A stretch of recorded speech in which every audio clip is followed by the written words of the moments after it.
Good morning. Got that. Good. Good morning, everyone. Nice to see everyone here on our Tuesday morning Shia. And we are once again delving into Sefer Bereshis. We could actually stick with Sefer Bereshis, I think, for several years. I don't plan to do that, you understand, but the depth of the ideas in Sefer Bereshis are so universal and applicable on so many different levels that if one learns Chumash Be'iyun, if you learn Chumash in depth, one can really discover some really amazing and beautiful ideas. I remember speaking to my good friend and colleague, Zichrono Livracha, Rabbi Isaac Bernstein. Some of you here will recall Rabbi Isaac Bernstein, Zichrono Livracha, who was a very good friend of mine and who very sadly passed away as a young man, and was a tremendous shock for me and for the whole of the Kehillah. And his weekly shiurim at Ner Yisrael were a real event in Northwest London. Some of you might remember his shiurim was really, he was a truly remarkable teacher in so many different ways, combining his scholarship with his wit and his humor and his chazonisha voice and his irony. It was just a way of presenting Torah, which was quite unique. But I remember saying he did a Pashta Shavua, and we were talking about other possible topics. And one of the things he was speaking about was giving a whole year of shiurim just on Parshas Bereshis. That was one of his ideas, that he wanted to give a year of his weekly shiurim just on these parshas, because as I've mentioned to you a few times before, in Bereshis, and particularly in Parshas Bereshis, in the beginning, Bereshis and Noach, there are really the foundations of human nature and the foundations of what is going to be built up throughout the Chumash, the foundations of ultimately Klal Yisrael and mankind have their roots in Parshas Bereshis. Just to remind you where we were up to last week, we were looking at, we are in the middle of Bereshis chapter 4, which revolves around the conflict between Cain and Hevel. At this point in the Chumash, Adam and Eve, Adam and Chava have only two children, Cain and Hevel, and they seem to be on a collision course with each other. We aren't in the Chumash, we aren't told much exactly about why they are on a collision course with each other. But if you remember, at the end of last week's Shir, we looked at the Kli Yakar. The Kli Yakar, using Midrashim, explains to us that actually Cain and Hevel represent two different world views. And in that sense, through the Perush of the Kli Yakar, the whole story of Cain and Hevel ceases to be simply a story of ancient biblical history, and it becomes really an insight into human nature. That actually Cain and Hevel represent two attitudes towards this worldly wealth and this worldly possessions. That Cain is the lover of land and the lover of possessions and is passionately connected to his, as his name suggests, his kinyanim. Cain is a reference to kinyan, his possessiveness. He's ultimately possessive. And someone who is ultimately possessive sees all other people as a threat to him because they're about to take away things that are his. If a person is unduly concerned about owning and controlling all sorts of things, everybody else is a threat because they potentially could take away what he owns and what he possesses. So that's Cain. And Hevel, on the other hand, Hevel is a word that we know, of course, from Sefer Koheles, right? Hevel Havolim, Hakol Hevel. And this is wrongly translated usually to mean Hakol Hevel means everything is futile and meaningless. It doesn't mean that. It means that everything is only of temporary value, not of ultimate value. Hevel means something which is transient, right? When Shlomo HaMelech is saying Hakol Hevel, he's not saying life is meaningless. Right, the book of Koheles is not a book of nihilism. If it was, it wouldn't be in the Tanakh, because meaninglessness has no part in Jewish thought. On the contrary, Shlomo Melech is telling us a very important lesson, which is that worldly goods have to be seen as of only temporary value, not of ultimate value. And that's why he ends up, Sof Dovo Hakol Nishma, as Olikim Yerei, Bes Mitzvos of Shamar, Kizeh Kol Ha'odom. That's the final line of the book of Koheles, to remind you that Kol Ha'odom, that the essence of the human being, are spiritual gains and mitzvahs and Yiras Shamayim and good midas and chesed. That is really something which endures, which has an eternal value. So really the battle between Cain and Hevel, once we drill down deeply into the Midrashim, and the Midrashim are based on the names. It's very interesting here, that the name Cain and the name Hevel are seen to be extremely, in a sense, clear statements of two different world views. And I think the implication here is that Cain and Hevel represent, if you like, within human nature, two different voices. And one could even say that within every human being, there is a Cain voice and a Hevel voice. Everybody has. And as I mentioned to you earlier, that the whole of Parshas Bereshis is about the roots of human nature. And within human nature, there is always a tendency of Cain, of possessiveness, of wanting to own and control and really fall in love with physical possessions. And then there was another voice, the voice of Hevel, which says we are seeking the truth in life. We are seeking ultimate values. We are seeking to do mitzvahs and serve God and engage in activities which are not designed to acquire physical possessions. And that is the Cain and the Hevel, if you like, within every individual. So the story of Cain and Hevel is very, very instructive and interesting for us in so many ways. If you remember also, we learned the Ramban, who makes the point that Cain and Hevel bring korbanos, and he brings sacrifices. And the Ramban wants to use this as another point in his debate against Maimonides, against the Rambam, who in the Moreh Nevuchim says that korbanos had a different role, which was only a reaction to a pagan world. Says the Ramban, look, here we see there was no pagan world yet, and yet they were bringing korbanos. So that's a clear proof that korbanos are innately valuable, and that's a whole different story that we will look at some later stage. And then I brought you the Chizkuni, one of the 13th century Ashkenaz Balei Atosfos, one of the Gedolei Yisrael in Ashkenaz of many centuries ago, who says something quite remarkable, that the origins of the Mitzvah of Sharpness, if you remember that, I thought that was a magnificent parish. The origins of the Mitzvah of Sharpness, the prohibition to mix wool and linen, is because you can't mix Hevel and Cain. And Hevel brings linen, brings flax seed as a korban, Cain brings flax seed as a korban, and Hevel brings mibchoros tzono, the sheep and the wool. So the wool and the linen represent Cain and Hevel, right? And you can't mix them, says the Chizkuni.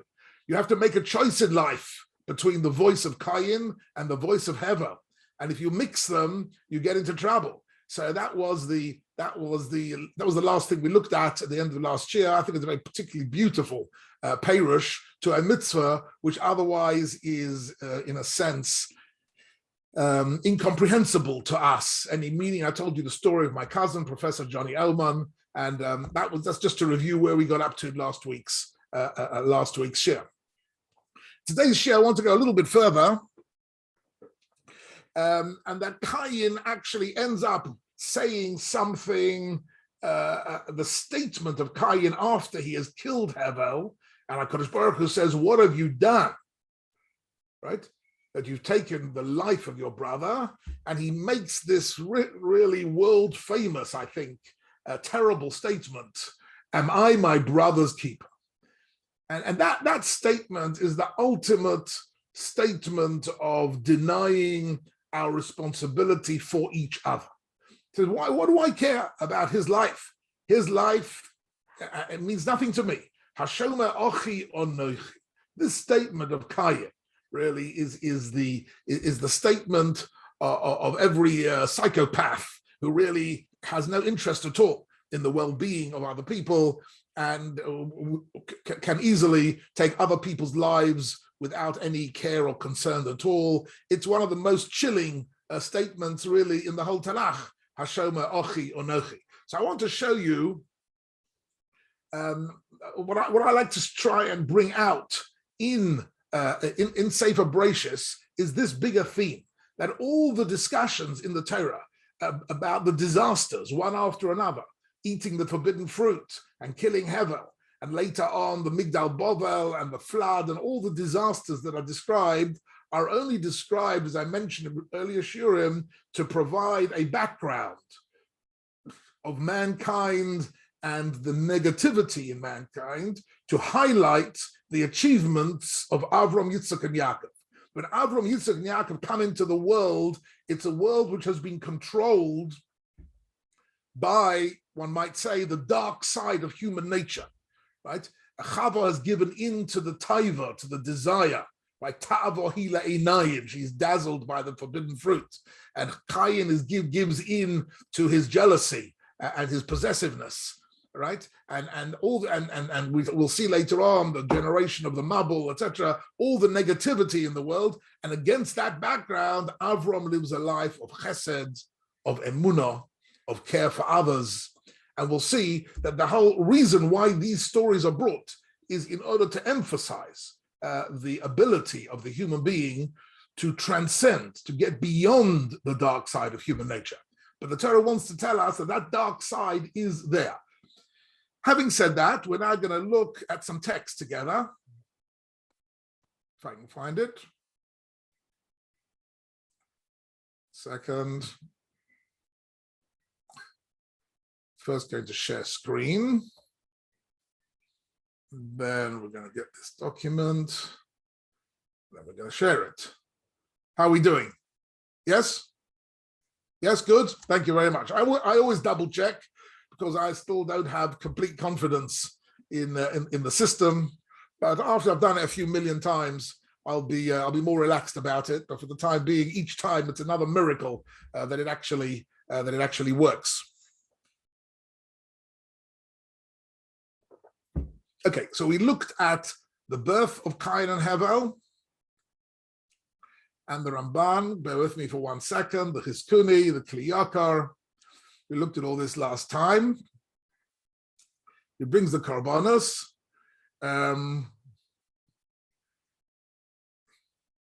Okay, let's just go back for 1 minute into the story that they each bring. Cain and Hevel each bring a carbon, but Cain did it wrongly. Cain brings brings a carbon to HaKadosh Baruch Hu of the flax seed, something trivial and unnecessary. And basically, as the Medrash says, he brought as a carbon the leftovers of his meal, that which was left over, which he didn't need anymore. That he brought as a sacrifice to HaKadosh Baruch Hu. What's interesting is that Cain is interested to bring a carbon to HaKadosh Baruch Hu. He wants a connection with God, but he only wants it because he feels that God is going to provide him with greater wealth and greater power. So when Cain realizes, an interesting word here, I just want to let's have a look at this. These two. Well, let's have a look at these two psukim here. Just 1 second. There's two psukim here which are interesting. So it says, "The Hevel Hevi Gamhu." Hevel brings his sacrifice, but he brings it mibechoros todo. He brings like bikurim. He brings the firstborn, right? And here's an interesting word I want to pause on just for a minute. Vayisha Hashem el Hevel. Vayisha Hashem el Hevel v'minchosa. What does it mean to Vayisha? It's not a word that we are familiar with so much. Shin ayin hey in biblical Hebrew ultimately means to pay attention to something, to pay heed. He translated here to pay heed to other. So in some way, the korban, HaKadosh Baruch Hu paid heed or responded in some way to the korban of Hevel. But look at this pasuk here. It's pasuk says, "Vel kayin vel minchaso lo sha'ah." So we are familiar with the word sha'ah, which simply means an hour or means time. But actually, in its root, sha'ah means to pay attention to something, to be concerned about something. So I brought you actually an interesting pasuk illustrating that. So here is an interesting pasuk I brought you here from Shemos chapter 5. This is a pasuk from the mouth of Paro. When Moshe Rabbeinu comes to Paro and says, "Let my people go," Paro's initial response is, "Let the people work harder," because clearly they have ideas of freedom only because they're not working hard enough. So he says, "Tichbad ha'avoda al ha'anashim b'yasupa." So Paro gives instructions that the slavery should be more intense, right? Al yishu b'divrei sheker. That's the only reason why I brought this pasuk here, is this same word. Al yishu. Yishu means to pay attention, to pay heed to something. Shin ayin hey. So Paro also uses this phrase in order that the Jewish people will not pay any heed to Moshe Rabbeinu. All we have to do is to get them to work harder, and they'll be so exhausted and so preoccupied with their slavery, they won't pay any attention. They won't pay any attention to it. Let's have a quick look here at this Medrash Tanchuma, which I brought you here. I haven't got a translation of it. This is a midrashic. I've mentioned to you once or twice in the past, but it's interesting. It's important to understand what the Medrash is doing. The Medrash is Chazal, often, who are writing a narrative which is designed to run alongside the Chumash and to, in a sense, fill in the blanks. In other words, the Chumash leaves certain questions unanswered and leaves certain issues unexplained. These are the blank spaces, so to speak, in the Chumash. So here in this story of Cain and Hevel, we have several big blank spaces regarding the hatred between Cain and Hevel. Why did Cain end up killing Hevel? It doesn't say anything in the pasuk about why he did it. So here is a very interesting midrashic. There are several midrashic attempts to fill in this blank. Vayomer Cain el Hevel ochiv. So that's the pasuk. The pasuk just says that they spoke to each other, and as a result of which they got into a fight, and as a result of the fight, Cain kills Hevel. Question: what were they talking about that brought to a fight? Vayomer Cain and Hevel ma omala. What did Cain say to Hevel that triggered off this? He says, Nachalek ha'olam. Let's divide up the world. Cain says to Hevel, don't forget, right? The whole world's in front of them. Let's divide up the world as we know it. And I'm the Bechor. And therefore, I should get a double portion. In other words, we'll divide up the world into 3 parts. I'll get 2 and you'll get 1. That's my suggestion to you. Okay? Incidentally, one of the reasons, maybe I'll just stop sharing just for a second. One of the interesting background stories to the Cain and Hevel story is a theme throughout Sefer Bereshis, which we'll be coming back to, which is that there was always an assumption of the Bechor. There was always the assumption that the firstborn had privileges, had a status which set him above the other siblings, right? What's interesting, though, in the whole of the Chumash is that the Bechor never gets it. The Bechor is never ends up being the most important and the most privileged of the children.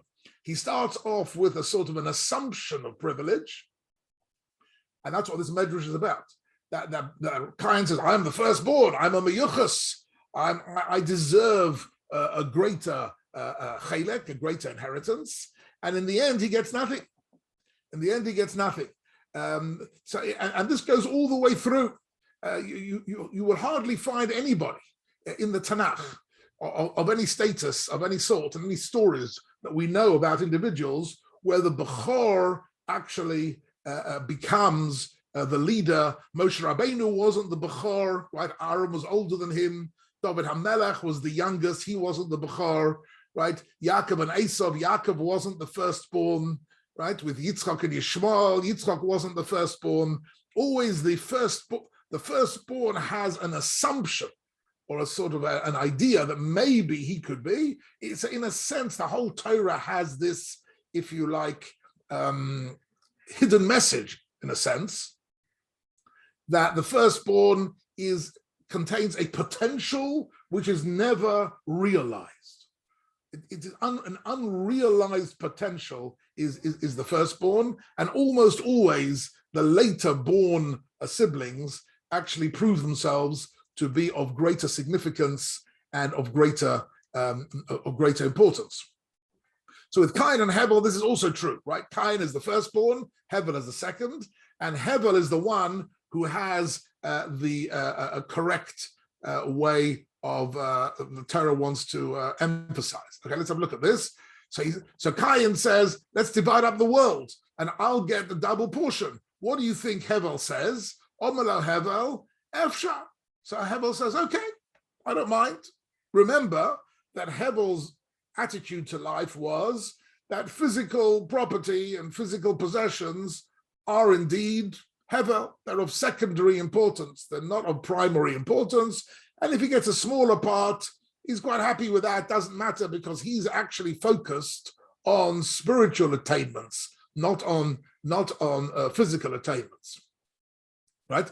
Omalo Cain. So then Cain said, in Cain, he says, if so, if you really don't care, ani notel Yosef chelki, Yosef chelek al chelki, I'm going to take more than my double portion. What am I going to take? Mokom sheniskabel bo korbonech. I want to have in my Yerusha that place where you, Hevel, brought a korban, and your korban, your sacrifice, was accepted by God. So clearly that place, right, like a Har Habayis, so to speak.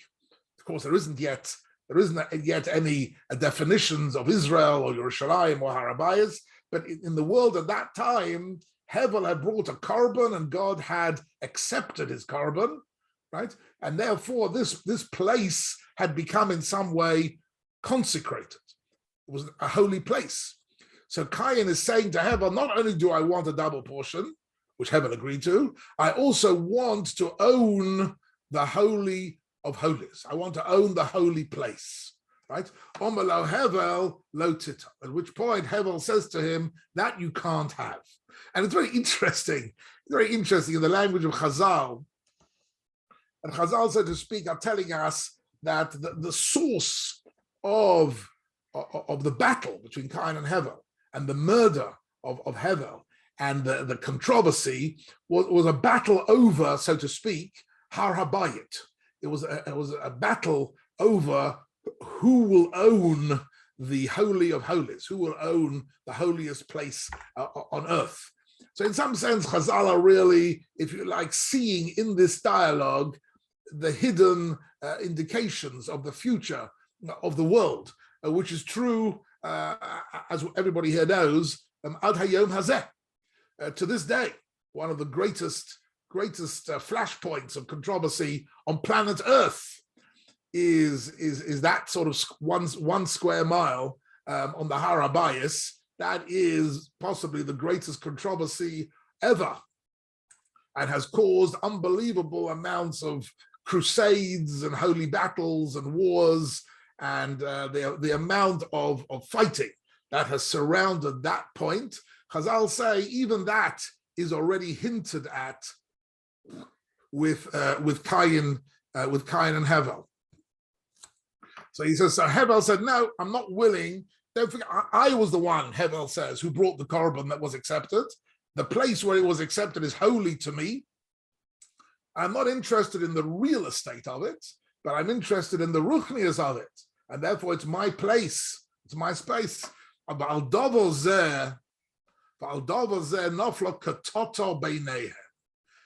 this was the trigger of the ketata. Ketata means the fight. The argument, the battle between Cain and Hevel was triggered by the place at which a korban had been brought and accepted, in a sense, the har habayis, metaphorically, of the world at that time. That was the fight. Shenema. So where did Chazal see this in the pasuk? So it says, Shenema vayhi biyosom basodeh. Because the pasuk says here in chapter 4 that they were in the field. Why does it use the word sodeh? Right? Because the word sodeh is one of the words which in later texts is used in connection with the Har Habayit, right? And one of them is brought here in Yirmiyah. In Yirmiyah chapter 26, the Har Habayis is referred when Yirmiyah is speaking about the destruction of Yerushalayim, that it will be completely reduced to rubble, and eventually it'll be plowed over. There won't be anything standing there at all. So it says, Tzion sodeh techoresh, that Tzion will be plowed like a field. Right? So Chazal learned that the word sodeh has an allusion to the Har Habayis, and therefore when it says in this week, it says in Bereshit chapter 4, with Cain and Hevel, it says, Vayibi Yosom basodeh. That is typical of the midrashic, if you like, close reading of Chazal of the words of the Torah. And we find in other places as well. For example, in Chayesora, it speaks about Yitzchak, Vayetze Yitzchak lasuach basodeh. He went out to the field, to speak in the field. And that sodeh, Chazal say, was Yerushalayim, was the Har Habayis. So there as well, we find references. Why exactly sodeh and the Har Habayis? That's a bit of a longer story. Chazal speak about that. Why should the Har Habayis be referred to as a sodeh? But certainly here, in our text, let's just go back and see where it is.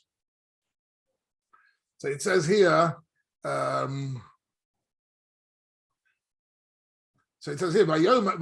Kayin el Hevel Achiv. So Kayin is speaking to his brother, and we don't know what he's speaking to him about. Say Chazal, I'll tell you what they're speaking about. They're speaking about Vayi biyosom basodeh. They were in the field, and the sodeh means biyosom basodeh doesn't just mean a physical location, but the conversation was biyosom basodeh. They were engaged in a debate over ownership of the Har Habayis, ownership of the Holy of Holies, the place where a korban had been brought and accepted by God. Right? Later on, in fact, of course, Avram Avinu at the Akedah, right? We're going to come to the Akedah shortly on Rosh Hashanah. Rosh Hashanah is around the corner, and on Rosh Hashanah we read the Akedah, and at the Akedah, there as well, Avram ends up bringing a korban of the ram, and the ram's horn is the shofar, but the ram is brought as a korban, as a sacrifice which is accepted, and the place of the korban is Har Hashem Yeroeh, is in fact geographically located as Har HaMoriah, as the Beis HaMikdash. So you have here this idea already here in chapter 4 with Cain and Hevel, that the sodeh of the korban of Hevel was considered to be, if you like, the precursor of Har Habayis, the place where Avram's korban is accepted, and the place where future Avodas Hashem is accepted in the Beis HaMikdash. But it's interesting, if you look at this pasuk, it's the most extraordinary pasuk. On a pshat level, this pasuk is incomprehensible. Vayoma Cain and Hevel Achiv. Cain spoke to Hevel about what? The pasuk doesn't tell us. There's a big blank here. So the Medrash comes in and fills in the blank. Vayhi biyosom basodeh. They were in the field. Why do we care where they were, in the field or in a house or in a river? Who cares where they were? Again, there's a blank here. This pasuk needs an interpretation. So Chazal say, no, the sodeh is the topic of conversation. And what happens? By Yakom Cain al Hevel Achiv v'yargeu, that Cain kills Hevel. but we're not told about any motives. We're not told about any background to this murder, right? What could have motivated such a terrible event as this murder?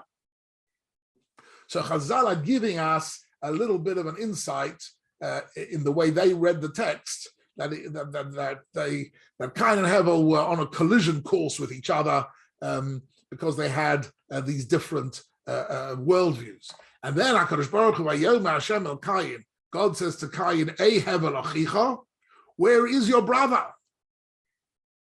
Where is your brother? So this is a very strange thing, right? That God should ask him, where is your brother? But clearly, Ei Hevel achicha is a way of asking him, HaKadosh Baruch Hu saying, I know where he is, he's dead.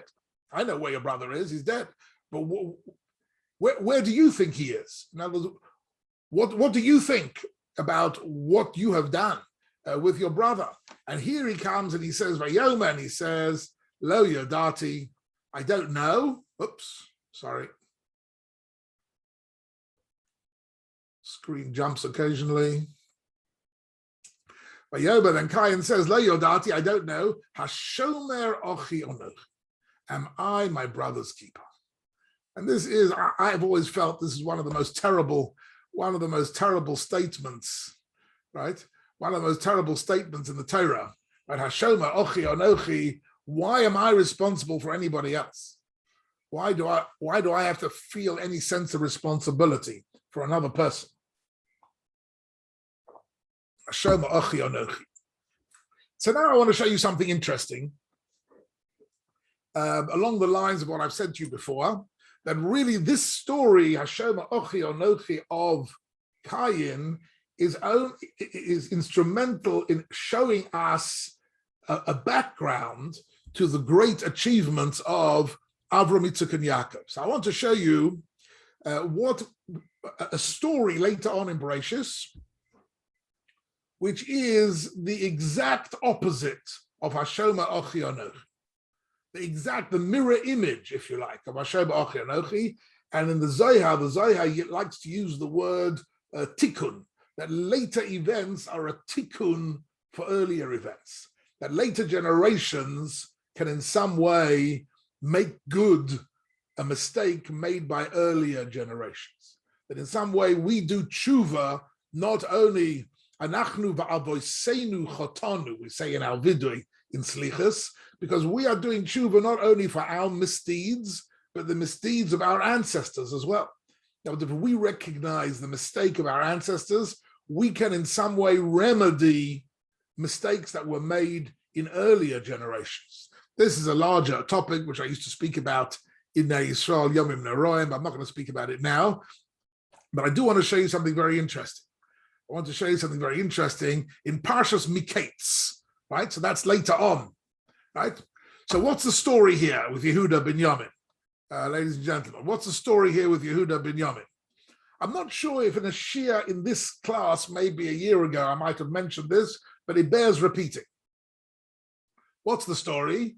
Yaakov and his brothers are in Israel and they're starving because there's a famine. Yosef has been sold as a slave and he's in Egypt and he's become the most powerful ruler of Egypt and the administrator of all the food. He's the Hamashpir. He's the person who can provide food to everybody. The brothers go down to Egypt to get food, and they meet Yosef. Yosef recognizes them, and he says to them, "There's one brother missing. Next time you come, you have to come with Binyamin." Right? The brothers come down. 10 brothers come down. Right? But they don't bring with them Binyamin. Why don't they bring Binyamin? Because Binyamin is especially precious to Yaakov, because Yaakov's beloved wife Rachel only gave him 2 children, Yosef and Binyamin, and Yosef is lost. So Binyamin is the last remnant of his love for his wife Rachel, so he's not letting Binyamin out of his sight. So you have to understand the dynamics of this story are very, very fascinating. You have Yaakov and his love for Binyamin, which is the most important thing in his life, and the brothers are all starving. and all their families, their children. Everybody is starving, and they know there's food in Egypt, and they know that they can go down to Egypt and get food for the whole family, but they have to bring Binyamin with them. So how do we get over this problem? So it says here, Yehuda turns around to Yaakov, but Yehuda is addressing his father. The man, he's a reference to Yosef, of course he doesn't know it's Yosef, obviously. The man, the ruler of Egypt, already warned us. Lo tiru ponai, bilti achechem mitchem. Do not let me see your face unless your brother is with you. In other words, you're not welcome. Unless your brother comes with you, there's no food for you. You have to bring Binyamin with you, right? Im yeshcha. So then Yehuda turns to his father and says, Im yeshcha mishalech es achinu itanu. If you allow us to take our brother Binyamin with us, nerda, we will go down to Egypt, v'nishbor lecha ochel, and we will procure food for the whole family, and we will survive. But, says Yehuda, if you don't let us take Binyamin, lo neiret, we can't go down there, because we've been warned. Lo tiru ponai bilti achichim mitanu, do not let me see your face unless your brother is with you.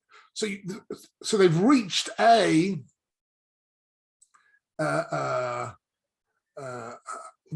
impasse. They've reached an impossible situation. They can't survive much longer without any food at all for the whole tribe, the whole family. The whole extended family is starving to death. The food is there. They have to bring down Binyamin, but Yaakov won't let Binyamin out of his sight. His beloved child, the child of Rachel, he won't let him out of his sight. And Yehuda has to find a solution to this problem. So Yehuda says this most amazing thing. Vayom Yehuda el Yisra of. So Yehuda turns around to his father, and he's got Yehuda has a solution. Shilcha hana iti. Send the boy with me. Send him with me. The word iti here is the crucial word here. Don't just send the boy with us, but send him with me. Meaning I personally, we'll see in a minute in the next passage. He says, send him with me. I take responsibility. V'nakumo. And let's go.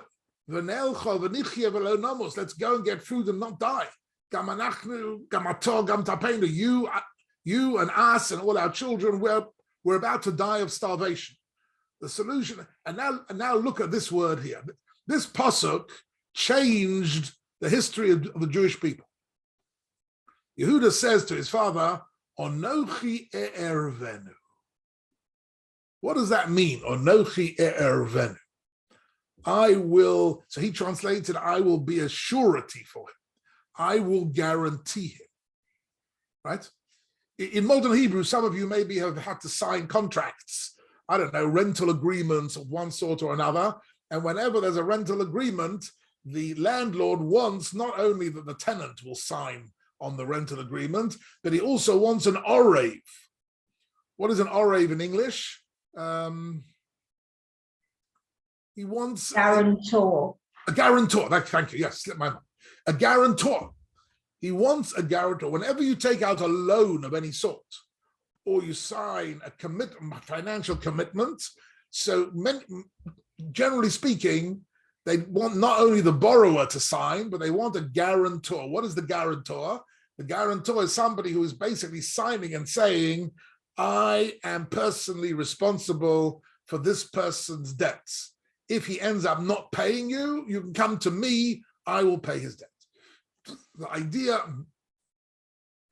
I want you to have a closer look at this one word for a moment, ladies and gentlemen. Onochi e'ervenu. What is the heart of this word? Is the word orev, ayin reish base. Can you see that? Orev means a guarantor. Let's just talk about this word for a minute, because that's a key word for the idea I want to speak about this for a minute. Orev in Hebrew, actually, what is the root idea of the word orev, right? So orev, ayin reish base, means to mix together, right? La'arev, la'arbev, or la'arev means to mix people, to mix together, to bring different individuals and bring them all into one. In fact, when the Pasuk speaks about Vayhi Erev, Vayhi Voker, right? What is the Erev? So there's Yom, there's day, and there's Lailo, there's night. So what is Erev? Erev is a mixture of day and night. It's when there's day and there's night together. It's a mixture of light and darkness. That's called Erev, Ayin Reish Beis.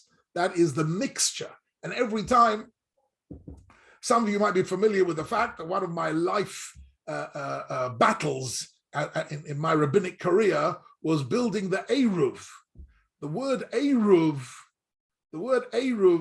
also is the same word. The Ayin Reish Beis means that you're mixing together all the different private domains, the private properties within the perimeter, and you're making them vis-a-vis Shabbos as if it's all one cooperatively owned property. You're creating a type of a new, you're reconfiguring private and public properties into one mixed property, and that's the word Eruv. Eruv comes from the word la'arev, to mix together, to be an ar. But ultimately, in the context that we're looking at now, Onochi Eruvenu means I'm a guarantor for him. In other words, he and I, we are one. We are one.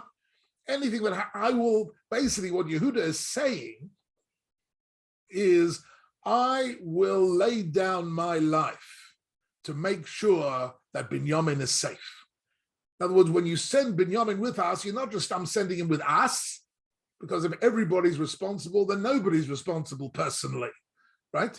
You need someone who is personally liable, right? That's something that's extremely important. You need someone who takes personal responsibility for for the security of Binyamin. So he says, Onochi Eruvenu, I will be the personal guarantor. And in actual fact, we know the story, how the story continues. Yosef tests them. He hides the cup in their belongings. And in the end, what happens? And Yosef says, that's it. Binyamin has committed a crime. He's going to stay here, and you can all go back. What's Yosef doing? Yosef is testing his brothers. Are they willing to abandon Binyamin in order to save their life? In other words, are they willing to do to Binyamin basically what they did to him? Yosef is setting up a whole drama in order to test his brothers. Have they done tshuva? Have they learnt not to do to Binyamin what they did to him? And what happens? By Yigash Elov Yehuda. Yehuda steps forward and he says, I'm not going to let this happen, right? I'm going to lay down my life rather than see Binyamin being lost to us, right? And he tells over the story. It's very interesting. If you look at the opening psukim of Vayigash, Yosef is standing there, disguised as this Egyptian leader, and nobody knows that he's Yosef. And Yehuda is saying to him, I will stand as a slave instead. Let Binyamin go. I will remain here. And then he tells him the whole story. And he says, look, we've got this old father who is desperately has this love for Binyamin, right? If we go back to our father without Binyamin, he won't survive, right? And in addition to which, Onochi oravti es hana. Yehuda says to Yosef, I guaranteed Binyamin, oravti es hana. As again, this word orev, in the beginning of Vayigash, as soon as he says that, that's the magic word. Yosef realizes they've done tshuva, and he reveals himself as Yosef, and they all live happily ever after, right? The story of Yosef and the brothers, but it needed a key, because Yosef and the brothers were at loggerheads with each other, and the brothers had done this unforgivable sin of selling Yosef, and Yosef had to know that they had done tshuva for that, and they wouldn't do it again. And as soon as Yehuda says, Onochi oravti es hana'ar, that was the key. And immediately, Yosef says, Ani Yosef, right? Ha'od avichai. At that point, he says, he is he reveals himself, and the future is positive. But it needs Yehuda to say this word, Onochi Oravti Esana. The Orev is the ultimate connection between Yehuda and Yosef. And I want to, we'll come to this in a minute, but it's something very interesting about Jewish history. If we fast forward more than 1,000 years, the Jewish people are living in Israel, and what's happened is that there's an invasion of Ashur, Assyrian invasion, during the time of the Bayis Rishon. And what happens? The 10 tribes are taken into captivity and taken away. Let me ask you a question.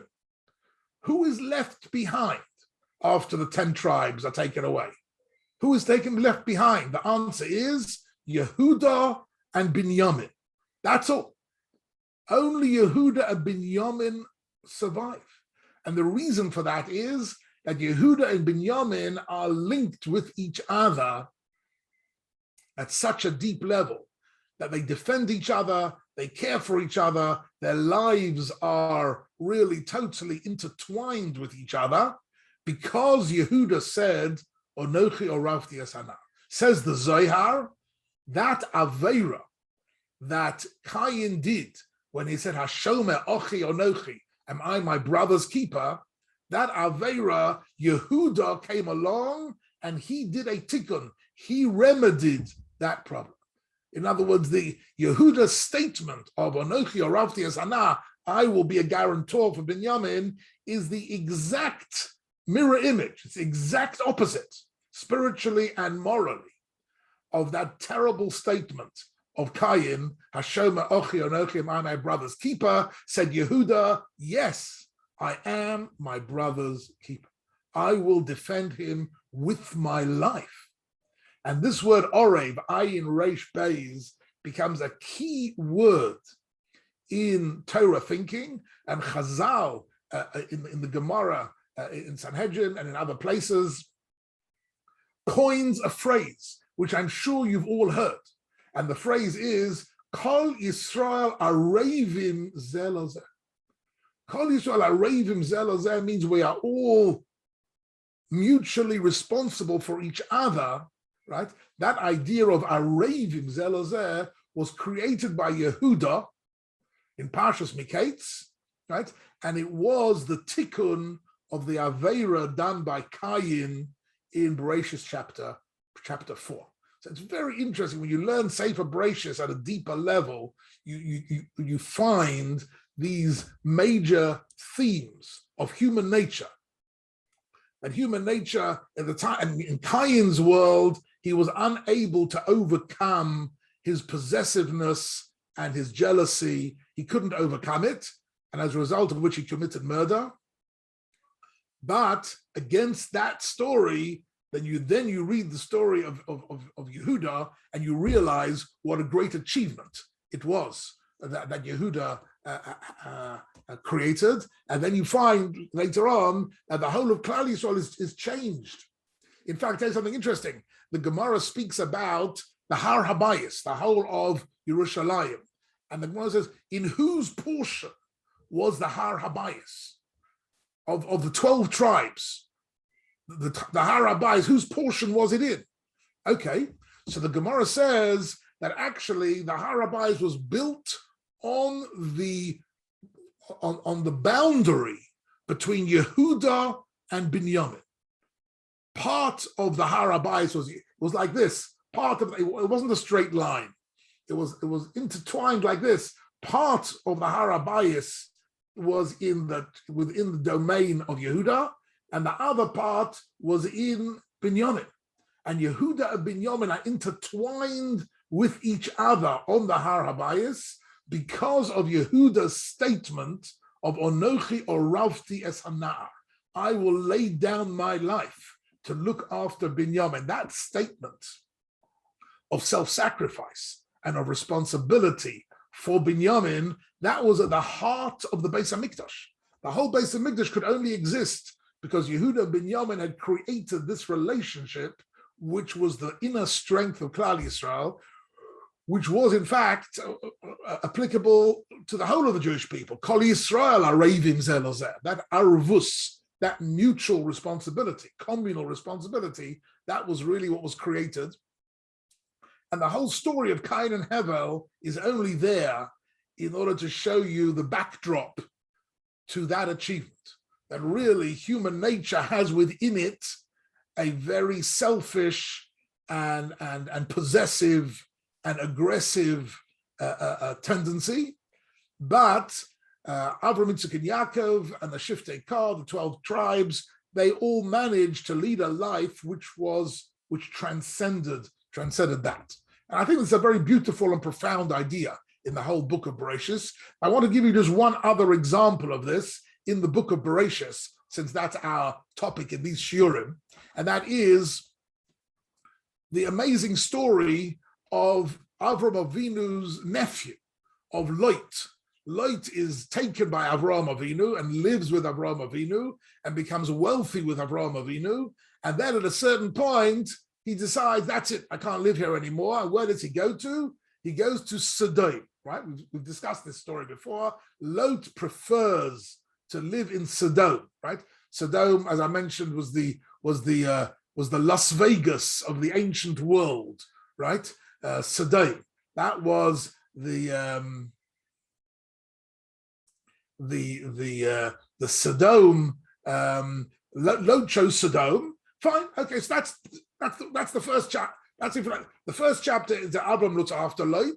The second chapter is that Lot abandons Avram and chooses to live in a life of Sodom, which is the ultimate selfishness, possessiveness, and material life. And then what happens is Sodom is captured and Lot is taken captive. And then what happens, right? What happens then? Avram Avinu goes to war against the four kings and risks his life to save Lot. Why does he do that? Lot's not a big tzaddik. Lot doesn't deserve to be saved. Lot abandoned Avram Avinu. But Avram Avinu, right, there's a whole battle of the four kings against the five kings, right? And then Avram Avinu goes to war to save his brother Lot. He only goes to war because someone told him Lot was captured. So he saves Lot. And why is he doing that? He's doing that in order to show that he understood that the attitude of Cain, that I'm not responsible for my brother, is the attitude of mind which has to be erased, which has to be overcome. This was one of the 10 tests of Avram Avinu, to go to battle to save Lot, right? That was in order to show that he understood that Kol Yisrael arevim zeh lozeh, that the future spiritual and even physical survival of the Jewish people depended on this mutual responsibility that people had for each other. So I just want to show you some text here just for a second.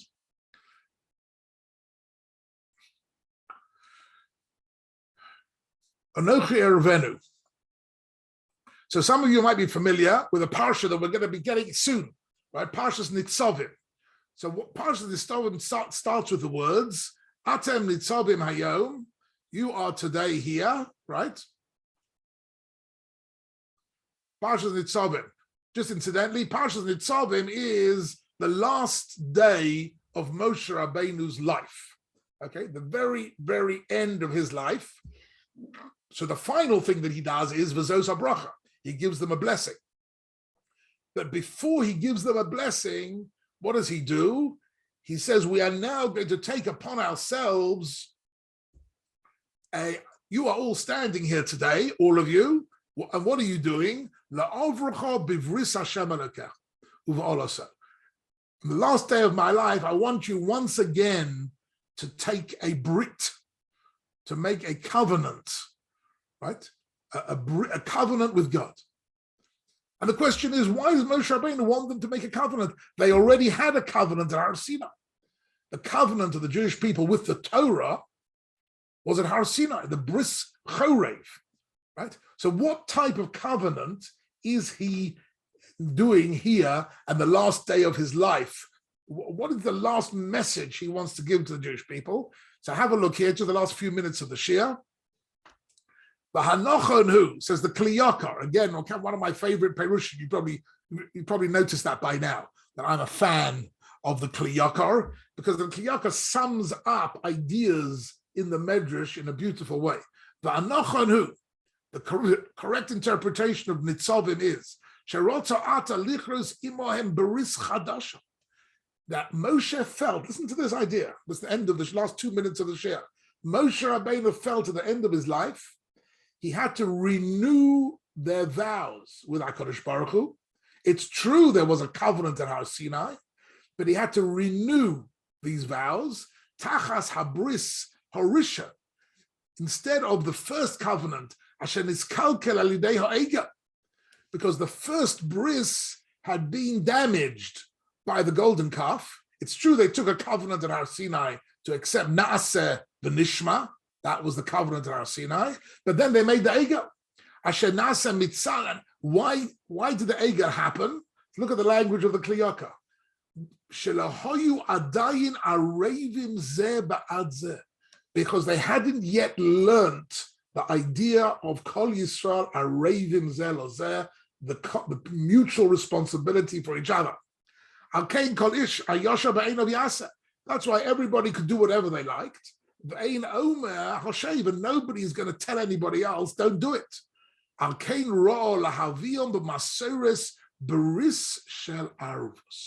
Look at this.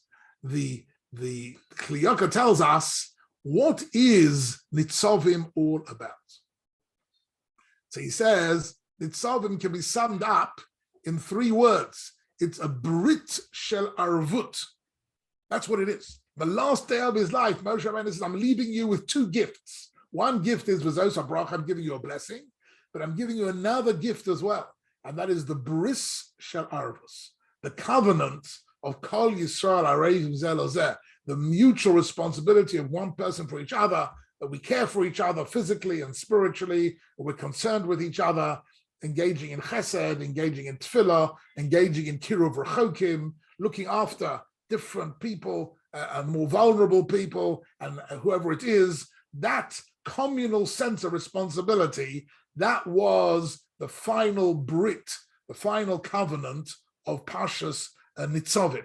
And what it did was, it created a national statement of Yehuda when he said, Ani oravti es hanar. The statement of Yehuda became the national policy, if you like, the constitution of the Jewish people, right? That statement of Yehuda, and that statement of Yehuda was made against, as I say, the backdrop to it was a Kayan's statement of Hashomer Achi Onochi.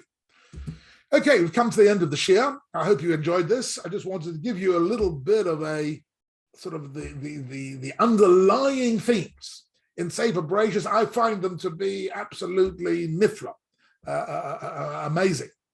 My good friend Zichrono Livracha, Rabbi Jonathan Sachs, has got a whole chapter in one of his books about the birth of responsibility, and in it he's got the whole issue of Kayin denying responsibility, and later generations realizing that mistake and in some way accepting upon ourselves the responsibility of over each other, the care for each other, the concern for each other. And that's why Avraham Avinu's life's work wasn't only teaching emunah, but he was teaching emunah and chesed. Because chesed is the expression of Kol Yisrael Arevim Zeh Lo Zeh, our interconnected with each other, our care for each other, concern for each other. And the story of Cain and Hevel is only to tell you that within human nature, this does not come naturally. Within human nature, everybody has a Cain and a Hevel within. It's like the dark side of human nature. And in order to overcome it, we need the mitzvahs of the Torah, our emunah and chesed of the Ovos, and that is really resulting in Kol Yisrael Arevim Zeh Lo Zeh, which is the answer to Cain. Hashem Ochi Anochi, yes. Kol Yisrael Arevim Zeh Lo Zeh, we are indeed responsible for each other. That's it for today, ladies and gentlemen. Nice to see you all.